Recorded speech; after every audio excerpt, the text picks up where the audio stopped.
Awesome.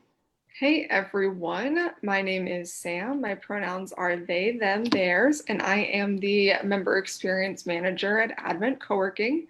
I want to welcome you to our weekly event, Advent Member Talks. As you may know, if you've been joining us lately, this weekly event gives our members an opportunity to share their skills and their experience, not only with fellow Advent members, but also with the greater Charlotte community. So we're really excited today to have Brittany on for a member talk. She's going to be talking about from being stuck to finding and keeping that momentum. So if you have any questions during Brittany's talk, please go ahead and leave those in the comments and we will have a short Q&A at the end. So Brittany, I will hand it right on over to you. Thanks, Sam. All right, I am going to share my screen here and let me know if you can see. All right, we're good. So thanks, everyone. Thanks, Sam, for the introduction. Thanks for being here, everyone. I'm really excited to share this process from Stuck to Momentum, and it's something very personal for me. And it's also now become professional for me. So it's part of my business. I created it while working one-on-one with my coaching clients, but it's also been based on my personal experience of getting unstuck. So I want to share that journey with you today. Then I'll dive deeper into that process and the 3 steps from disrupt, realign to accelerate. And then I also have a self-assessment tool that I will give a brief overview with you guys at the end. And I'd be happy to share it with anyone. Just comment in the Facebook page, and I'll be sure to connect with you later, and I can send it to you then. So my journey of getting unstuck and what brought me here and why am I so passionate about talking about being stuck all the time. So about a year and a half ago, I woke up one day feeling really stuck. And it was funny because my life was perfect on paper. And I had the dream job that I'd worked really hard to get to. I was working remotely, which at the time, people actually were jealous about that. And it was a little novel at the time.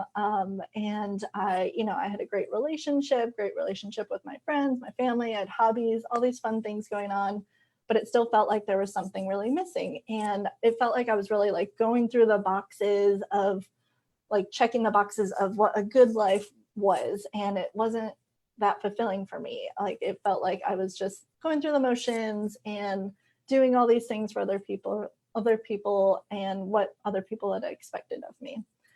So I woke up, realized I didn't actually know what I wanted next. I lived so long on other people's terms, and it was like my own needs and wants were on the back burner, and I didn't even know what they were anymore. So that's when I first hired my life coach.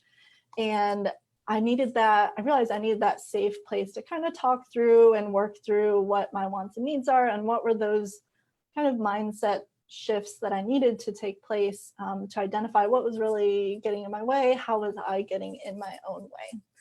And the more I shared this story with people last year when I was going through this for the first time with my coach, the more I realized so many people can relate to this feeling of being stuck and just feeling like there's more that you want to be doing. Maybe you don't know what it is. Maybe you do know what it is, but you just don't know what comes next or how to even get there. So it hit me that, when in sharing this journey with people, it really hit me that if I could help one person the way that my coach had helped me, I would be more fulfilled than I had ever been in any day job or corporate job that I had ever had. So with that, Hello Velocity was born, and I decided that I needed to become trained as a life coach so that I could help more people. And I've spent the last little over a year building this business, Hello Velocity. I have my little micro office here at Advent, and I really work towards helping ambitious professionals and side hustlers to get unstuck. So similar to where I was last year, these people usually, maybe they don't know what they want next, or they know what they want next, but they're just so overwhelmed by the thought of what those next steps could be that they just don't do it. Or they have a passion project that they want to stop putting off, like they've been talking about writing a book for years or starting that podcast or something fun, and they just don't do it. Or maybe they have a side hustle business that they want to grow even faster, but it's not getting there on their own.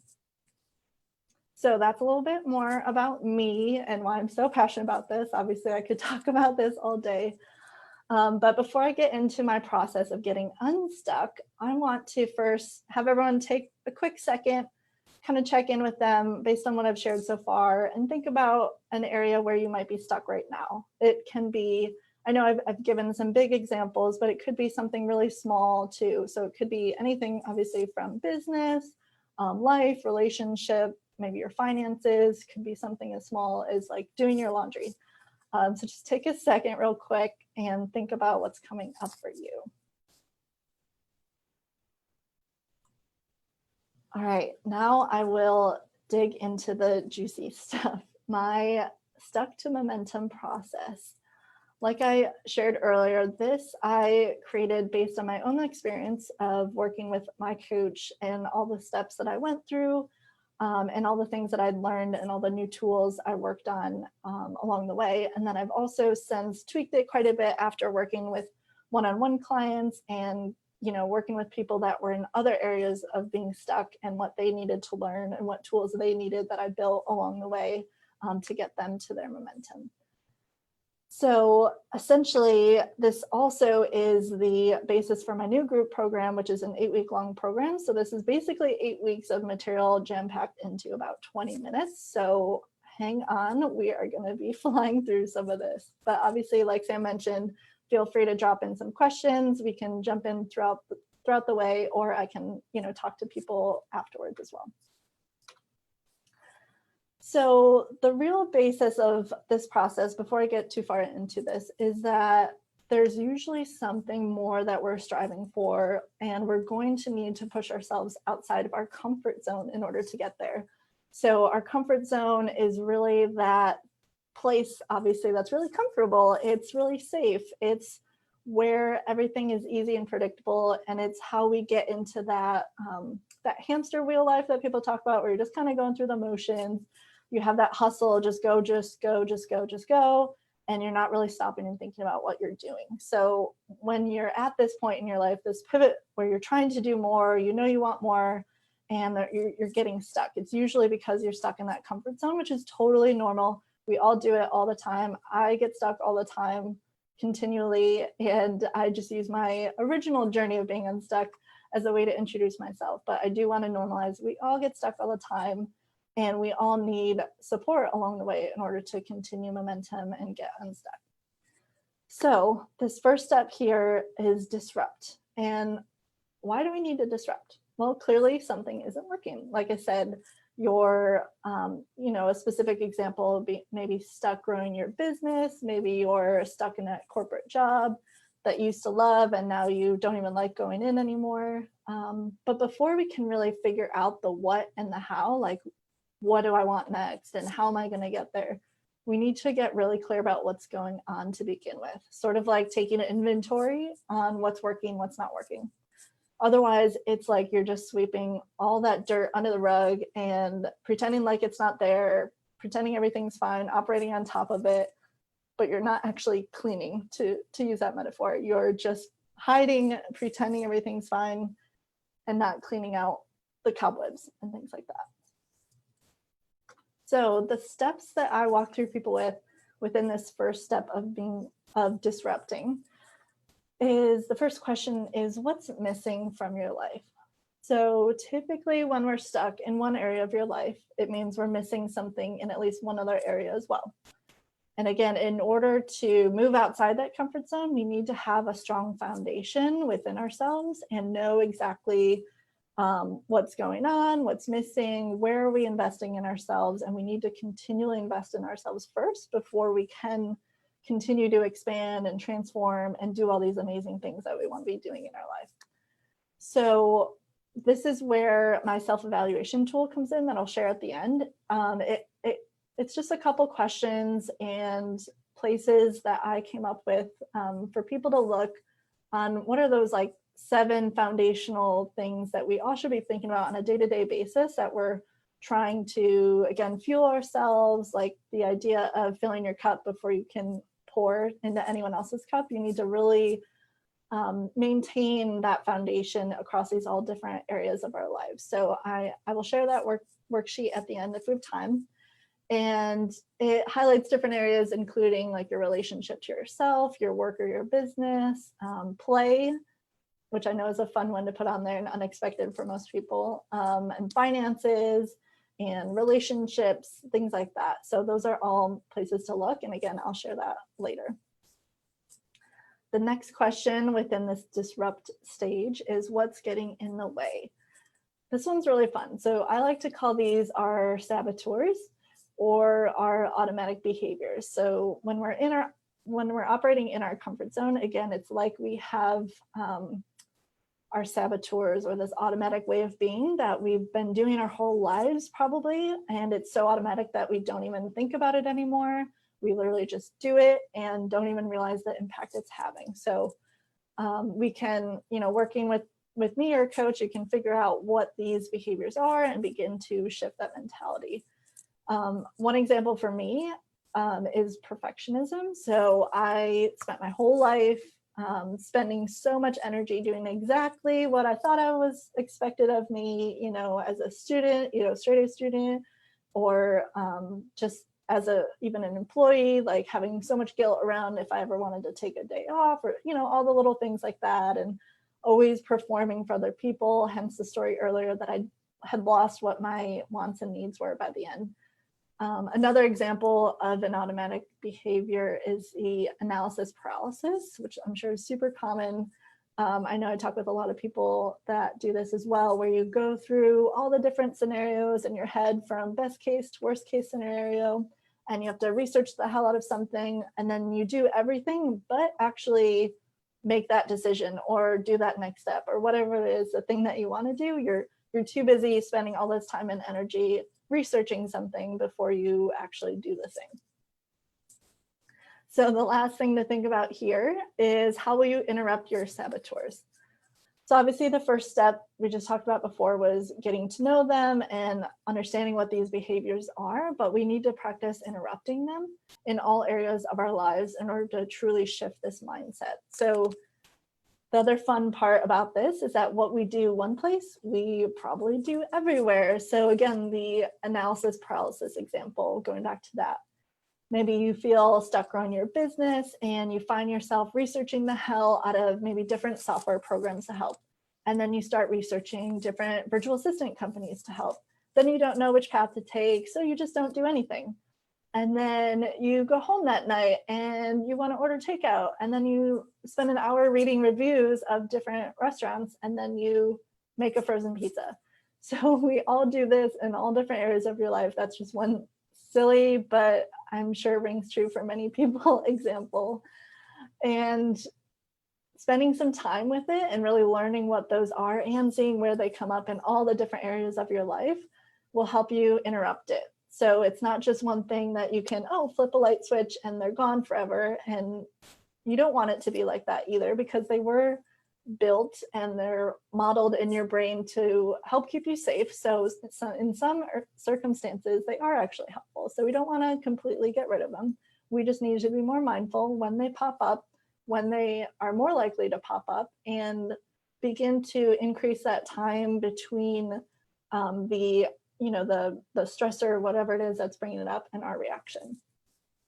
So again, interrupting it first looks like becoming super aware of it everywhere, not judging it, and not attaching yourself to it. Like, this isn't who you are. This is just this thought that's coming up in your head. And you don't need to punish yourself when it comes up. Just be with it, understand it, get to know it, and be in relationship with it. Say, hey, we don't need you right now. I'm going to go do this scary thing. And it's okay, because I want to grow and I need to do something scary in order to grow. So again, just to reiterate this first step here of disrupt, it's really assessing these behaviors across all aspects of our lives, not just that one current problem child of growing the business or hating your job, whatever it is, but you'll be more likely to find these trends that you can begin to interrupt and have an even larger impact of creating momentum in your life and business and relationships and finances and play and everything. All right, step number 2 is realign. What does it mean to realign? This is prioritizing what matters most to you. And when I think about this step, I think of Stephen Covey's book, The 7 Habits of Highly Effective People. And his one quote that really hit me like a ton of bricks when I was reading it is, he said that if the ladder is not leaning against the right wall, every step we take just gets us to the wrong place faster.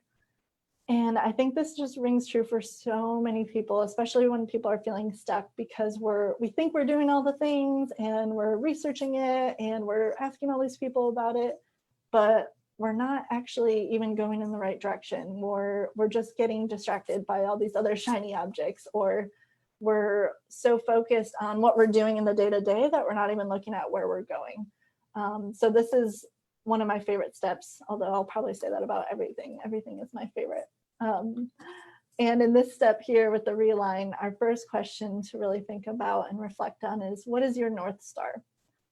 And this one is really looking at what are those values, or what are your top commitments in your life, not looking at just your business or not looking at just your relationships, but holistically as a person, what do you value? So for an example, my top 3 are self-love, connection, and empowerment. And most of my daily big and small decisions, I've now learned to filter through these values. And it's become so automatic and more ingrained with who I am that now my wants and needs are really clear to me, and I can become super decisive on any, again, big or small decision, because I know what's really important to me. It's not about, again, the smaller goals that I'm working towards of like growing my business or, being in more relationship with friends or whatever it is. Those are still goals, but my decisions that I'm making and the actions I'm taking, I'm always filtering through these greater commitments that my goals fall into. And this also helps me avoid getting sucked into those automatic behaviors and saboteurs we talked about in the last step. So there's still, plenty of days where I just want to binge watch something on Netflix. But before I succumb to that, I stop and think about what my intention is for doing that. Is it to avoid doing something else? Or am I actually coming from self-love and I want to indulge in something just for me that I really enjoy? And that's okay. And I don't beat myself up for it. And I know exactly what my intention is going into it, so that I can get what I need and what I want from out of it, not just doing it automatically like I used to all the time. All right, next step in realign is, what does your future vision look like? And this question, it's not just about, where do you hope to be in 5 years, which I hate that question personally, but it's really take a look at your future life and your future life that you daydream about. It could be a year from now, it could be 50 years from now. And really sit with it and visualize it. And what does it look like? Who is there? What does your day-to-day look like? And this is a great exercise I give to clients, is to actually spend some time and journal on it, and write as if it is, a journal entry, the day in the life 50 years, like after you've done all these things you want to do in your life, or the day after you hit this really big goal that you're working towards, and get really specific on what that day looks like, what you feel like, who's there again, what's coming up for you. And then that can be a great motivator later on when you're feeling stuck working towards that goal. So that was a little side note tip and trick for you guys. And yeah, when I did this exercise, I was really surprised what came up for me. It wasn't about, moving up the corporate ladder like I thought of, like trying to get the next promotion. It was actually building a life full of travel and adventure, and having that financial and time freedom in order to do it as often as possible. So another reason that I decided to start my own business. All right, now we are on step 3. The last step in my 3-step process is accelerate. And what do I mean by accelerate? This is how we inspire momentum with a clear plan. So once we go through the last few steps, we begin to know where we're going. Now we need a plan with support structures of how we'll actually get there. And we don't need to know every little thing that will happen, nor do we want to. But it's important to plan out those support structures that we're going to need along the way. So when we inevitably get stuck again, because again, that's very normal, we all are going to do it, that is totally natural. We want to have those resources in place already to support that momentum. All right, 3 questions here. How will you get where you want to be? This is thinking about how everyone talks about SMART goals. You want to be really clear and measurable with your goal. So what does success actually look like? What are those major milestones along the way that will need to happen in order for the goal to happen? And what needs to be completed within each of those milestones in order for you to move forward? So this is like, my nerdy organizational brain loves this because it's taking a big goal, breaking it down smaller, and breaking those down even smaller and smaller, so that you have, as much as you can, a clear pathway. Again, not too crazy with the minor details, because then you'll just get overwhelmed and probably too scared to move forward. But we want to try to organize our thoughts and organize that track, so that we know where it is that we're going and what the path may look like. And then we'll ask, how will you stay on track? So again, we will continue to get stuck along the way. But what are those things that we will need along the way in order to stay on track? So what kind of support do you need? Who can you reach out to along the way that's maybe done that or done something similar that can support you? What are the different tools or books or apps or software programs or group programs or co-working spaces, whatever it is that you need to be a part of in order to help you stay on track? And then lastly, how will you maintain momentum? The $1 million question, really. This one, it's really about staying really clear about the what for. So why are you even doing this to begin with? Again, thinking about that future vision that you wrote about, or thinking about your top values and why that's so important to you. Those will help be a guiding force for you along the way when you're starting to lose momentum. And another piece to look at here is being able to reward yourself along the way. So that's why I like to break down my big goals into smaller milestones, smaller checkpoints, so that I can actually get excited and celebrate along the way, because I know those small wins are going to eventually build into that bigger goal that I'm working towards. All right, so I want to share quickly this worksheet I mentioned earlier, the what's missing in your life, while we have a few minutes left.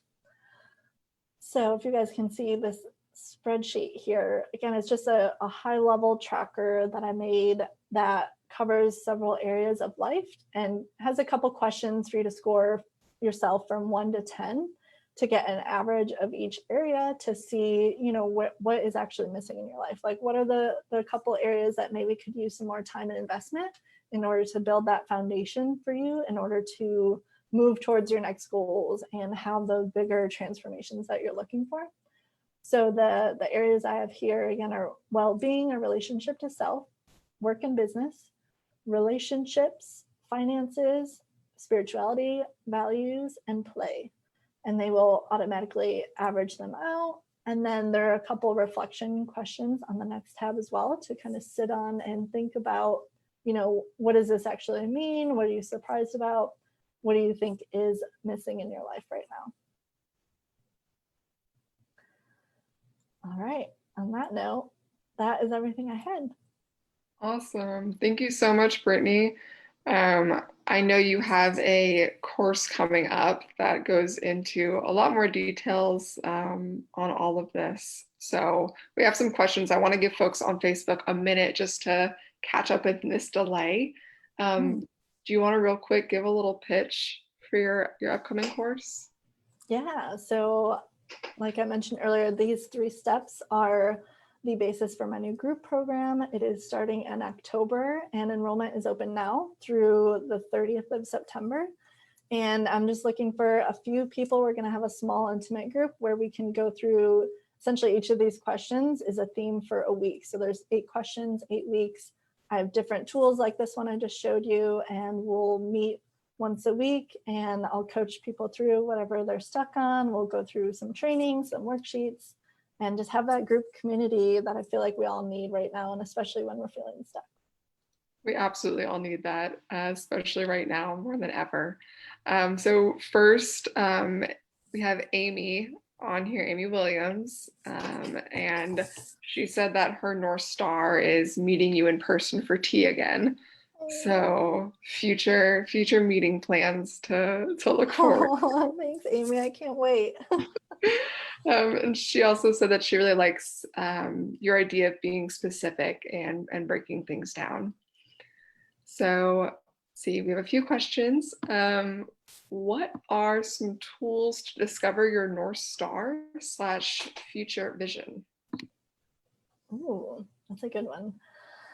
I think the ones that have worked best personally for me have been different meditations, where there was actually someone talking me through like what, visualize yourself in 50 years and where are you, and actually sitting with that. So that's where that idea came from for me, is actually spending some time meditating on it. And I'm sure anyone could do it on their own without like a guide, just kind of sitting on it and see what pops up in your head. And another tool is really journaling. And I know I mentioned that earlier, but any of these topics like values or that future vision, just kind of sitting with it and journaling and seeing what comes up for you. That's always been really helpful for me. And I know there's probably a couple sites out there, I can't think of them right now, that have different lists of values. So it could be as simple as like Googling, values and seeing which ones really ring true for you. And then kind of sitting on them. Again, I do a lot of meditating on my new and creative ideas and seeing what sits best for me. And you may start with 3 or 4, and then, over a week, a different word pops in your mind and you can always change it. Yeah, absolutely. And we're coming up on time, but one last question is what is the most common sabotaging behavior you encounter with your clients? Ooh, that's good. Either the analysis paralysis, which I talked about a little bit, or the avoider. That one I keep seeing a lot too, which is funny because that one is very different for me. I'm usually the opposite, where I'm like, I'm going to do all the things and then, get upset when the thing doesn't happen or whatever. But I'm getting a lot of clients that are really good at avoiding everything. So they do everything else but the big thing that they say they want to do, and they don't know why they're not doing it. They have the goal, they have the vision, and there's just something, a disconnect there. So they avoid all the scary next steps. That's very relatable. So thank you again so much, Brittany. If folks want to get in touch with you, whether to learn more about your practice, sign up for that course, how can they do that? Yeah, they can email me, Brittany at hellovelocity.co, or check out my website, hellovelocity.co, or follow me on Instagram, Facebook at hellovelocityco. It's straight across the board, Yeah. hellovelocity.co. Yes. You cannot forget it. Right. Well, we're going to be posting this video on our YouTube channel as well, Advent Co-working Videos. And so I will include Brittany's website and social media handles there. But thank you again, Brittany, and thank you again for everyone who joined us today. I hope that we will see you next Tuesday as well for our member talk with Lucas. Awesome. Thank you. All right. Have a good one. Bye.